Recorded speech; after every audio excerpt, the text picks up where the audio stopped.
Dr. Hoelzer is going to talk about modern MRD eradication in oncohematology and in which acute leukemia to use immunology or chemotherapy. Thank you very much.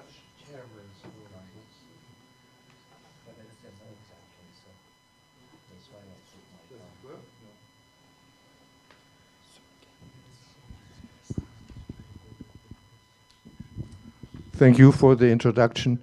This is the title was given to me by Nikolai, but I will just talk about acute lymphoblastic leukemia. How to proceed here? So we discussed minimal residual disease, but I'm arguing more from a standpoint of a clinician. Having a patient and then he has MRD, what to do, and first a few words to methods, clinical implication, and then in acute lymphoblastic leukemia, we have now targeted therapies, which is changing the situation completely. So it was said, this is a different way to show it. I have to say I worked several years in a research institute, finally showing if you make the right dilution experiments, you can transfer a red leukemia with one single cell. And I think the wonder is how this single cell can cause leukemia. So, but on an operational basis, I think we, in acute lymphoblastic leukemia, it's important not to wait for a relapse or something, but what we can do, we can define molecular failure and molecular relapse. And now we have the drugs to interfere. And to interfere is not to continue with intensive chemotherapy, but to apply something in addition. I will not talk about the methods, which have advantages and disadvantages, but in acute lymphoblastic leukemia, it's important that you know what the subtype is, right from the diagnosis, and whether it's a BCA-ABL negative precursor, a TLL, KMT2A rearranged, or pH positive. And this, then you have your target and you have to follow. So, for instance, in Germany, we have 140 centers, unfortunately, treating acute lymphoblastic leukemia, but we have only one lab doing the central diagnosis. And if a local hospital is doing their local diagnosis, it's nice, but we have a central diagnosis. And in addition, for all hospitals in ALL, MRD is followed in the same institution. So they have the original sample at diagnosis, which is very helpful. So no doubt that MRD positivity or negativity is highly important, and you see on the left side the children, and the right side the pediatricians. But now we, with more difficult and sensitive methods, we run into trouble. There's either negative or positive, and now we have more and more intermediate cases which don't follow these too strict definitions, and the question is what to do. So this is my topic, how to proceed if a patient with ALL is MRD positive, continue with chemo, stem cell transplantation, and targeted therapy. And this is the reality. In reality, the fact that a doctor has to decide, does a patient go to a transplant or should we try before something else? And I show you now the function of a new drug.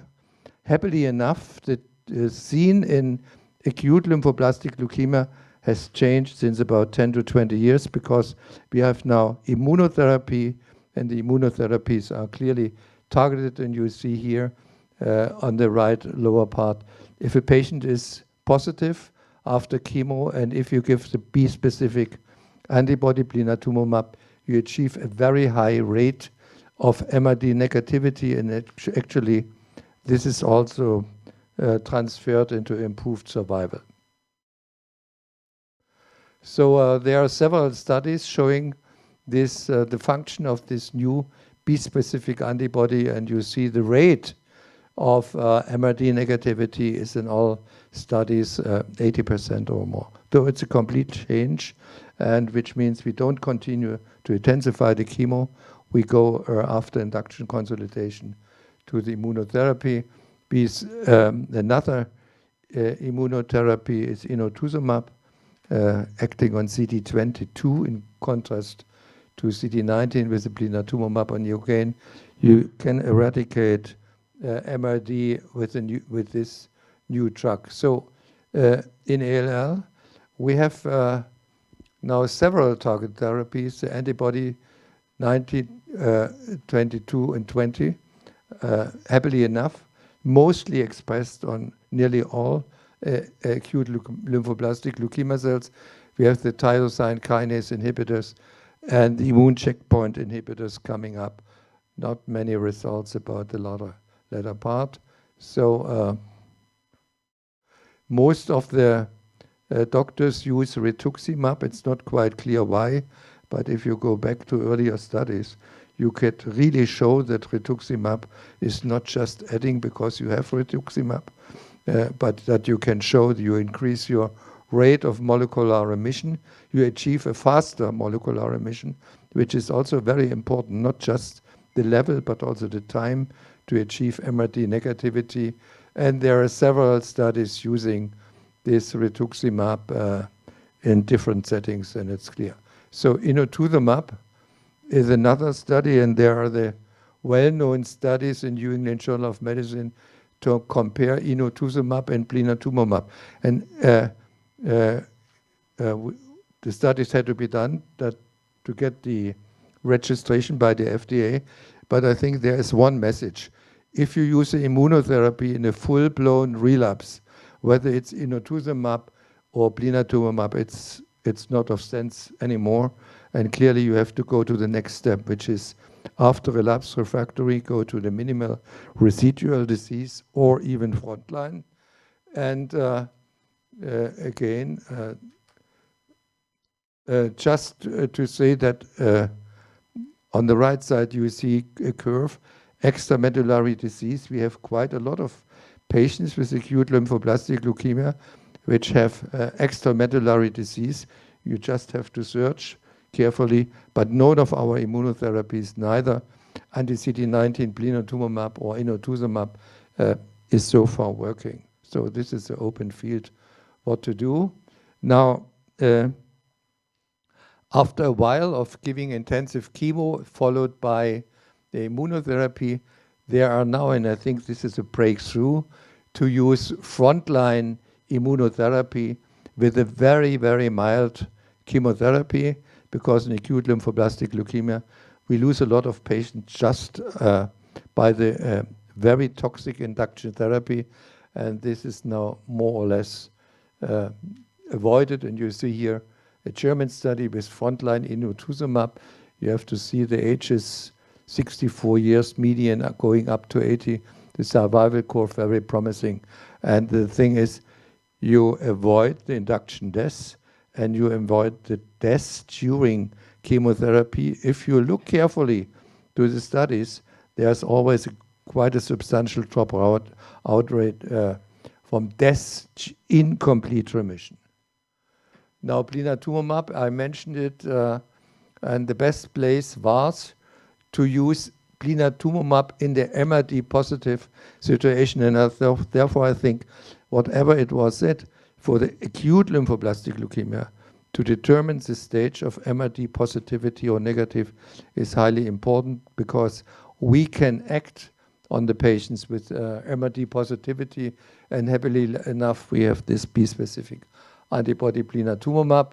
And you see here the next step is first you explore the relapse refractory, then you go to the MRD situation, and the logical consequence is to use blinatumomab in frontline. And you see here pH negative older patients, younger patients, and pH positive ALL, and the CR rate is really very high. Also the rate of molecular response, the median overall survival is not as good, and it shows clearly if you have MRD negativity, you are not cured, you have to do something else. And the point is, as you mentioned already, to figure out which patient should have more and which patient should be happy to see him in an MRD negativity state. So, and this is the basis of the so-called chemo-free therapy in adult acute lymphoblastic leukemia. I'm saying this because acute lymphoblastic leukemia is a malignant disease where we could show a 90% cure rate in children with intensive combination of chemotherapy. So it works, but you cannot transfer to the adults. So the new thing is chemo-free and only done so far in PH, in Philadelphia positive ALL. What you need is a combination of a tyrosine kinase inhibitor and the immunotherapy, in this case, blinatumomab, and you see here the overall survival curve. But I wonder always, in the area I am working, chemo-free in acute lymphoblastic leukemia is now a new word, but nobody is saying, what about stem cell transplant? And in this study published in New England Journal of Medicine, chemo-free in adult ALL, 43% of the patients had a transplant. So what is more toxic for a patient, to have a transplant with a chemo-free therapy, or to have a chemotherapy where you may cure the patient, but clearly it will be solved.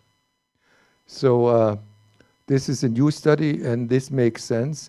The median age from Advani, from the US, median age is 73. There, anyway, you are not a candidate for a transplant. And the survival curve just with a tyrosine kinase inhibitor and blinatumomab is very promising. So we have this B-specific antibody with a high MRD negativity rate, and transplant in MRD negatives improves outcome. In the positive, we have to think what we do in the future.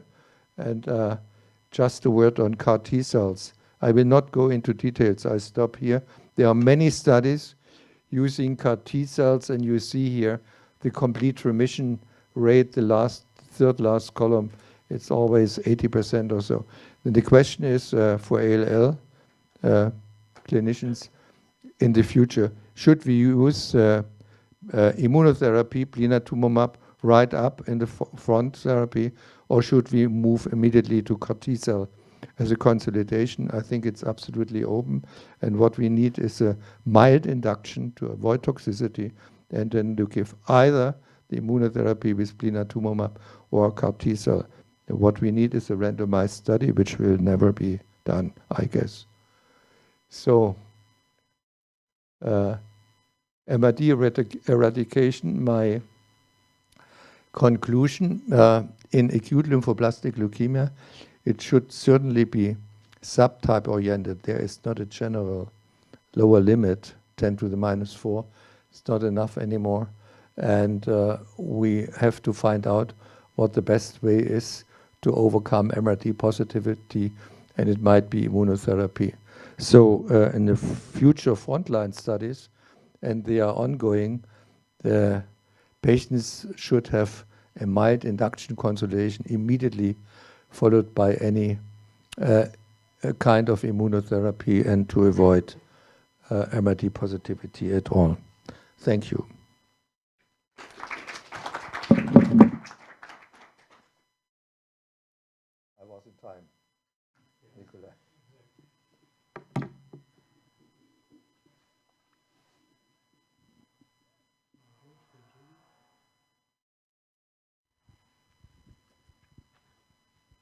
Is in the CAR T therapy, is it advantageous to use more than one, like CD19 plus CD22?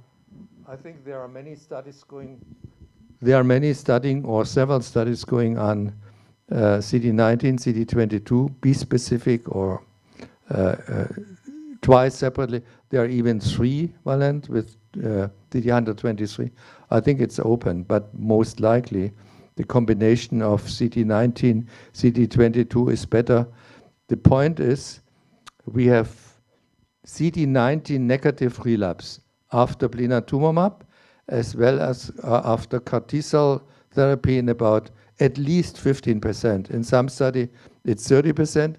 If you combine it, CD19 in CD22, you still have relapse. Also, you have the CD22 as the few studies so far. So CD19 is drawing down the CD22, to my surprise, but it's a fact. Yeah. So thank you very much. There is one more question there.